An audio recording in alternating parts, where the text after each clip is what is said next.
Tonight on Reporting Scotland, the thousands of children regularly missing school. Nearly a third of Scottish school pupils are persistently off, with absence rates increasing since the COVID pandemic. I don't know what else I can do. There's nothing that I can do to get my wee girl to school. It's obviously she doesn't feel safe in school. She doesn't feel comfortable. Also on tonight's programme, it's emerged a woman killed by her dog in Aberdeen had been charged after the animal attacked a neighbour's dog. US President-elect Donald Trump calls John Swinney, which comes after the First Minister backed Kamala Harris. Coming up in sport, we'll show you the best of the first half action from Croatia as Celtic take on Dinamo Zagreb in the Champions League. And we catch up with Ava, the fastest female speed climber in the UK, who's aiming to scale new heights at the Olympics. Hello, I'm Laura Miller. Welcome to Tuesday's programme.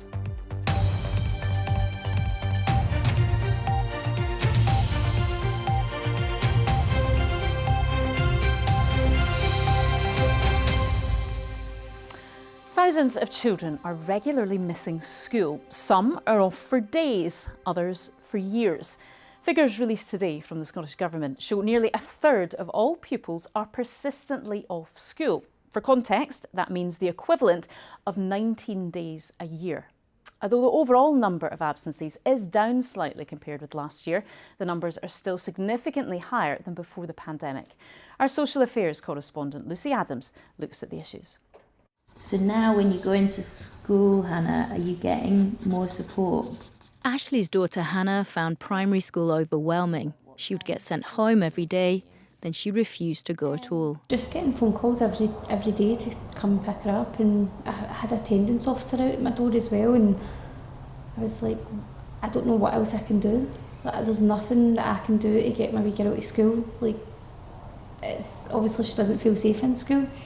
She doesn't feel comfortable.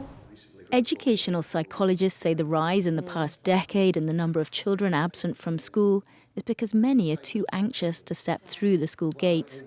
And the problems got worse since the COVID pandemic, when staying at home became the norm. I think the days of children just bunking off is a very simple way of looking at it.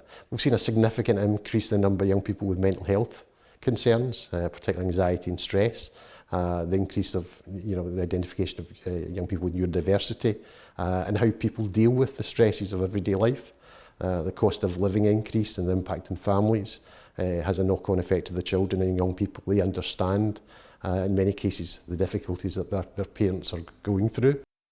The latest figures show a third of Scotland's 700,000 pupils are missing at least one day a fortnight. In some local authorities, including East Ayrshire and West Dunbartonshire, half of children are missing one day a fortnight. A decade ago, less than a fifth of pupils were absent for a day a fortnight. On average this year, attendance has improved slightly by 0.1%. Academics say missing school has long-term consequences. Missing just an average of 10 days at age 10 was linked to not having any qualification at age 42 or not being in employment at age 42. So missing that small amount of school within that time had a negative impact. And this was irrespective of their socioeconomic background. The Scottish Government says it is working on ways to improve attendance. It's really welcome news that attendance has very slightly improved in relation to this year's statistics, and of course we've seen improvement too in terms of persistent absence, but I'm under no illusions that there are a number of challenges that remain in our school post-pandemic, and of course the challenges we face in Scotland are emulated across the UK, where we've seen similar challenges in relation to attendance. In Glasgow for the past 2 years, Hannah has been working one-to-one with a trained staff member from Quarriers. She began by going to school for just an hour a day. But this type of support is in short supply. There's a huge waiting list for this service because there's a lot of young people across the city of Glasgow and beyond who have chronic non-attendance challenges, and they all deserve that kind of support, but it takes time. After missing most of primary, Hannah is now attending secondary almost full-time. Even just getting Hannah to school without crying and being upset was a big thing as well. and now she just gets herself ready and like gets herself organised and stuff, so that's good, like a huge difference. Lucy Adams, reporting Scotland. Well, Lucy's here now. Lucy, this is a real problem for schools, isn't it? But there are other issues at play too. Absolutely. So the Scottish Government published a raft of statistics today. We also learned that in 2024, more than 40% of pupils, that's almost 300,000 children in Scotland, were recorded as having additional support needs. And this relates to the story that we've done because so many of the parents that I spoke to said quite specifically, well, actually, my child is autistic or they have a learning disability, they're in a mainstream school, but they're not able to access the support they need to stay in that busy, noisy environment. Gosh, it's so complex, isn't it? But what needs to be done? What can be done? So I think during the COVID pandemic, for many families, it became the norm for children to stay at home. Now, we've seen that in England, families have been prosecuted and fined for parents not making their children go to school.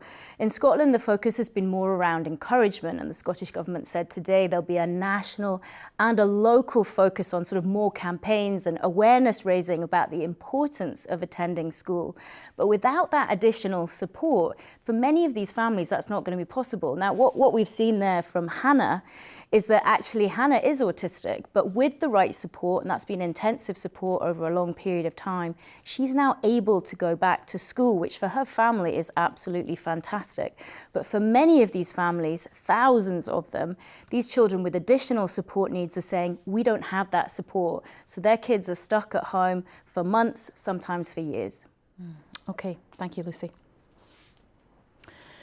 The First Minister has spoken to President-elect Donald Trump this evening. The phone call was initiated by Mr Trump's team and lasted around 20 minutes. A Scottish Government source said the discussion was positive. During the call, John Swinney stressed the importance of trading and the cultural ties with the US, while Mr Trump expressed his love of Scotland. Well, we're joined now by our political editor, Glenn Campbell. So what do we know then, Glenn? Well, this is something similar to what happened after President Trump was elected for the first time. He was responding to a letter of congratulations from the First Minister. The call was initiated by him. But what might seem a bit surprising about that is that First Minister John Swinney, in advance of the US election, appealed to American voters to back the Democratic Vice President Kamala Harris, who was running against him. Obviously, the US electorate overall didn't take his advice, but it seems that President-elect Trump is not bearing a grudge, even if his son Eric Trump had said John Swinney's intervention had been nasty. As you say, the call concentrated on other issues, on the cultural and economic ties between Scotland and the United States, both historically and in the here and now. I'm told that John Swinney stressed the importance of the American market to the Scotch whisky industry, and you'll know that that's an industry that's very concerned about the potential of a Trump administration imposing high tariffs, which they think would damage their business.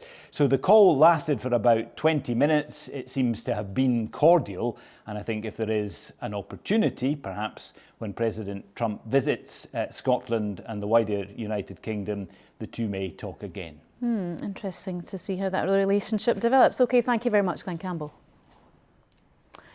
BBC Scotland News has learned that a woman who was killed by her dog in Aberdeen on Saturday had been charged over an attack by her dog on a neighbour's pet earlier this year. Michelle McLeod, who was 41, died in the city's Forester Hill Road after being attacked by her dog Bailey, which is thought to have been an American bulldog. The dog has since been destroyed. Well, our reporter Rachel Bell joins us now from Aberdeen. Rachel, what have we learned today then? Well, we found out that this tragic incident in which Michelle McLeod died after being attacked by her own dog wasn't the first encounter police had had with this particular animal. In fact, they told us that a 41-year-old woman, we understand to be Michelle, was actually charged after a dog attack back in June earlier this year. That attack involved a neighbour's dog, and today I spoke to that neighbour, a lady called Claudia Jakowska, and she told me that that her dog, called Clyde, a border collie, was out in the communal garden when Michelle and her dog Bailey came out. And although Bailey was muzzled, he somehow managed to get a grip on Clyde. Now, Claudia recalls hearing her partner scream. She came running out to see Bailey on top of her dog, and then they spent 15 minutes trying to free her dog Clyde. Now, fortunately, he only had some minor injuries and he was taken to the vet. But Claudia did contact police, and she also contacted the council's dog warden, who did visit but said nothing else could be done unless more reports were made. And Rachel, has there been any reaction to this development then? Yes, so we put that encounter with the dog warden to Aberdeen City Council today, but they said that they couldn't comment on police matters. But we have spoken to a local councillor for the area who told us that she thought there should be an investigation into this matter. I think it's important to understand that we need to investigate the issue properly, and once the investigation is complete, we need to ensure that we are taking the necessary steps in terms of legislation and community-led as well as council-led approaches to ensure that public safety comes first. Well, obviously at the heart of this tragedy is Michelle McLeod's family, who described Michelle in a statement as a loving mother, daughter and friend who'll be sorely missed, and they say they are devastated by her loss. OK, Rachel in Aberdeen, thank you. A major search operation is underway for a woman who went for a walk on the Solway estuary but phoned to say she was stuck in the mud. Shona Campbell, who's 74 and is a visitor to the area, had been staying at a caravan park in the village of Cummertrees when she went missing. Suzanne Allen has the story. It was here at Mosside Caravan Park in the village of Cummertrees that Shona Campbell left from yesterday afternoon to walk along the beach here on the Solway Firth. We understand that around about 5:15 she made a 999 emergency call after getting into difficulties in the estuary mud. Police, Fire and Rescue, the Coast Guard and the Scottish Ambulance Service all searched for her last night from after 5 until 11 o'clock. Those searches began again today, with volunteers from the Coast Guard going back out into the estuary this morning. Teams were quickly deployed onto the scene and searched till approximately 2300 last night with nothing found. Ms Campbell is believed to be wearing jeans, a brown wax jacket and Wellington boots. Temperatures overnight in the area were sub-zero. Large areas of mudflats surround the estuaries of the River Nith and the River Annan, and conditions here can be tricky. We've got a lot of mud and quicksand out in the Solway. It's a quick tide, and obviously, you know, as we know, mud and quicksand moves, so it's unpredictable where they possibly can be and how would they get stuck.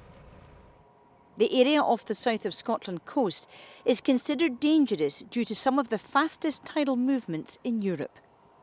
The operation here to find Shona Campbell continues. Suzanne Allen reporting Scotland on the Solway Firth. Now, there's a warning that flights could be grounded at Edinburgh Airport during the festive season after tanker drivers who fuel aircraft announced they're to take strike action. The Unite Union says its members will walk out for 19 days after rejecting a 4.5% pay offer. Employers North Air say they're committed to minimising the impact of the strike. Morag Kinnebra has the story. Fuel tankers at Edinburgh Airport this lunchtime, helping keep Scotland's largest airport moving. But around 30 tanker drivers, Unite Union members, have voted to go on strike across Christmas and New Year. They say the dispute over pay follows years of below-inflation pay. This is important that North Air negotiate with us as per our agreement. They don't give us and dictate a full and final offer. Then tell members they must accept it because somebody else has accepted it. We want our members to have negotiations and a fair process, and we do not want them to have to sacrifice a wage, especially over December and January. Their employer, North Air, have issued a statement saying we successfully concluded negotiations with Unite at 6 other sites, which has seen colleagues across the business receive a 4.5% increase in pay, significantly above current levels of inflation. They're committed to minimise the impact of any festive strike. So what does this mean for the travelling public?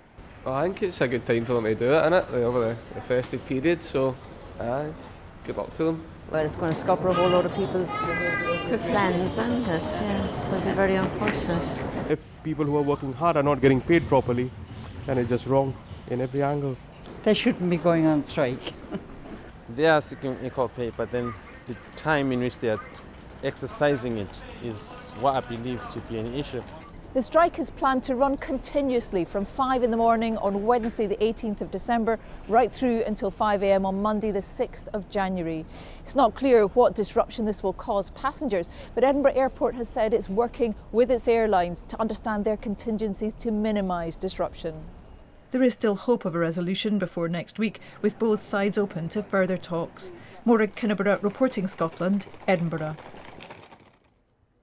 A woman whose police officer husband was murdered in Glasgow 30 years ago has received an award from the King in recognition of his sacrifice. Christine Fulton was among dozens of families at Windsor Castle today, presented with the first Elizabeth emblems to honour those who lost their lives serving their communities. It's the equivalent of the Elizabeth Cross, which recognises members of the armed forces. Aileen Clark has the story. It's absolutely stunning, says Christine Fulton when presented with the Elizabeth emblem by the King today at Windsor. Christine's husband Lewis, a police officer, was stabbed to death on duty in Glasgow 30 years ago.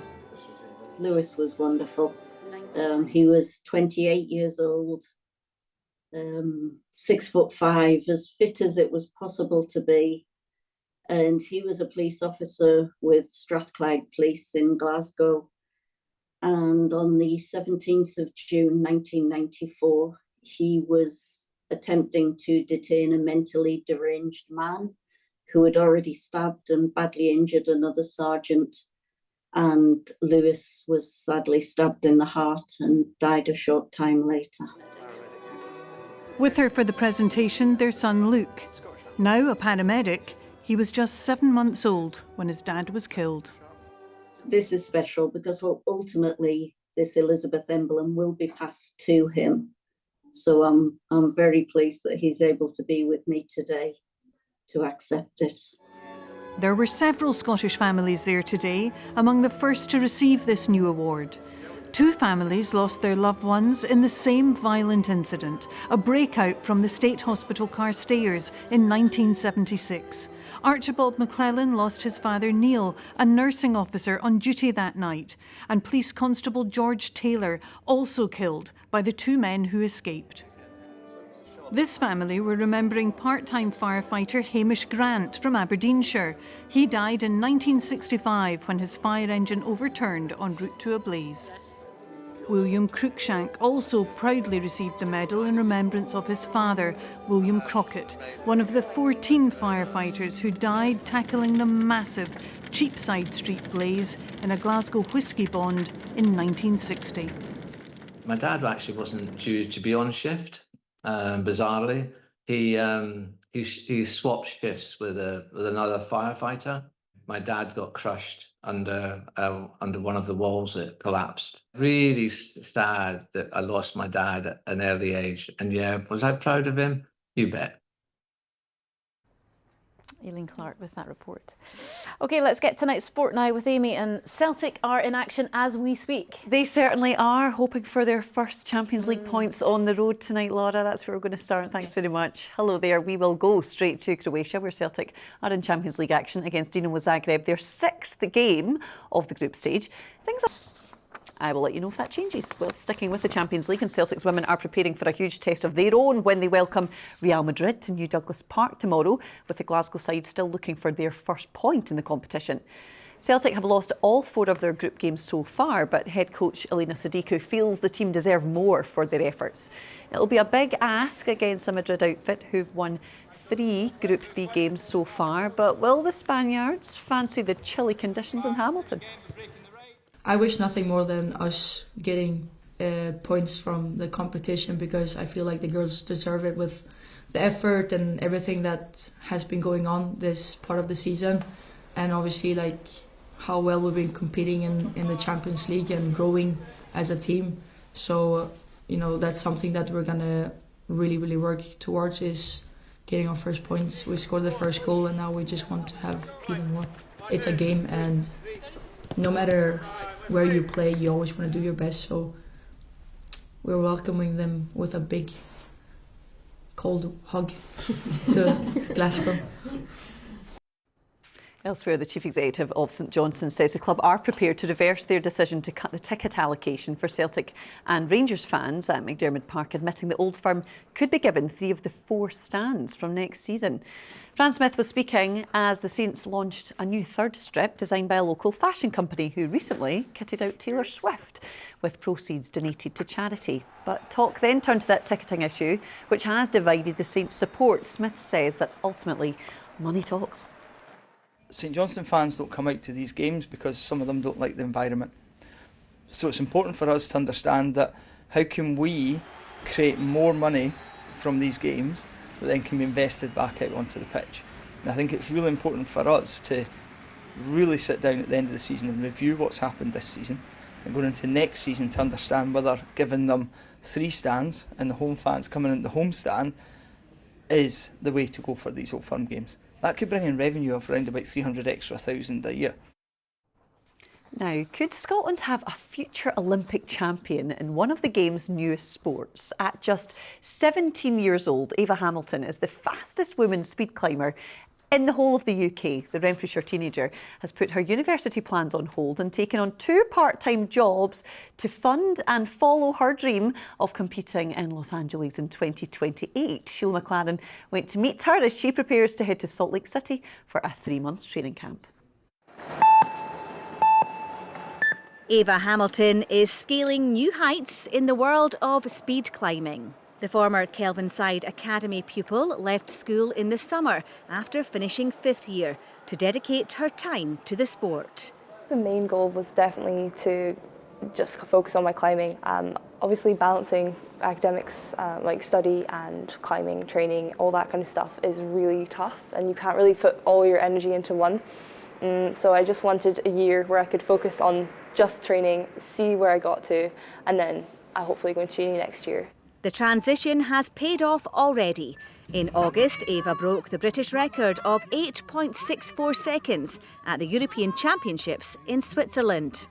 It was my 2nd ever senior comp, so there wasn't much expectation for me at that point. So I just wanted to get the record. I knew I'd done it in training, so I knew that I could do it officially. Right, Ava, tell me about this wall. It looks pretty terrifying to me. How tall is it? So this is a standardised full speed wall and it's 15 metres tall. It's on a 5-degree overhang, so it comes out with you a little bit. It's not just a straight vertical wall. Yeah, that's the goal. LA 28. That's obviously the massive goal, but as I say, this year is focusing on 2025 season and seeing where it goes from there. Hopefully we'll be on a good trajectory for LA 28. Ava will head to Salt Lake City next month to train with some of the best in the world. It looks like the only way is up for the Renfrewshire teenager. Sheila McLaren, reporting Scotland. It's just amazing, isn't it, Laura? You would honestly think some of that footage was sped up. Absolutely. It's just amazing. But then you see her do the pull-ups and you're like, no, real deal. She's got that strength. Also, just to bring you right up to date, it's still 0-0 in Croatia. OK, we shall wait. Thank you very much, Thanks. Amy. OK, now it's over to Andrew Black to find out what's happening on the BBC Scotland channel at 9 o'clock. On tonight's programme, we'll hear about concerns that the COVID pandemic has widened Scotland's racial divide. The world's biggest LGBT news website's been hit by multiple claims of sexual misconduct. We'll look into those. And the critic Scott Bryan will be here to give us his best festive telly picks. See you at 9. And now Callum is here with the weather. Well, it looks lovely there, but I know roundabout out on the Clyde today, you couldn't see a thing. No, couldn't see out the window. Dense fog, beautiful scene on at Canusied. Some of us had winter sunshine. Yes, many a golf ball have hit in Canusied Golf Club, usually into the trees, but for the Clyde Valley, Glasgow, Motherwell today, it's just been scenes like this. Dense, freezing fog. Visibility's down to 15 metres in places, and it won't be a surprise. The Met Office recently put out a fog warning, given you've been driving through all day. But if you had the winter sunshine, gorgeous, but cold. Aside from still this milder maritime southwesterly in the northern flank of the high into the western Northern Isles, where we've got some drizzly outbreaks, misty low cloud here, and high pressure's not going far over the coming days. So this evening, still that dense freezing fog, Clyde Valley, Glasgow, tending to thicken and expand further through the central lowlands. As the night wears on, it might arrive in towards Edinburgh. Some fog patches too in parts of the Highlands too. Wherever you are, widely cold, widespread frost. It's already -8 Braemar, Tyne-Drum, could go -10, maybe -11. Milder though, we've got that cloud round some northern and northwestern coastal areas, and certainly that drizzliness across the Northern Isles. Tomorrow then, a foggy start again across the central lowlands. I say start, it's not going to go anywhere because there's no wind to shift it on. Another foggy day through parts of the central lowlands itself. Temperature-wise, well, struggling to get above freezing, -1, -2 some parts. Also struggling to get above freezing some inland Highland glens after such a cold start. Generally though, 1 to 4 degrees where you've got the winter sunshine. Maybe more cloud than is shown in the graphics here, certainly across the northern and western Isles. Will still be mild. 10 degrees Shetland, that'll be the warmest part of the UK. Tomorrow night, frosts again and some fog, surprise, surprise, in across the central lowlands. As a weak westerly aloft starts to pick up, it may lift into some mist and low cloud. Also, the cloud around some coastal areas may start to expand in from the west coast. Best of the sunshine Thursday, the further east and northeast you go in the mainland, but cold still. It's still mild, the western and northern Isles, but with a blanket of cloud. Friday, a weak cold front pushes down from the northwest, some patchy rain at times. Brighter on Saturday, then milder and windier on Sunday. That's you up to date on the weather front. Don't forget the fog lights. I know, not sure you'll be golfing this week, Callum. No, so. Thank you. And that is Reporting Scotland for now. I will have your late news at 10:30 tonight. Until then, from everyone on the team, enjoy your evening. Good night.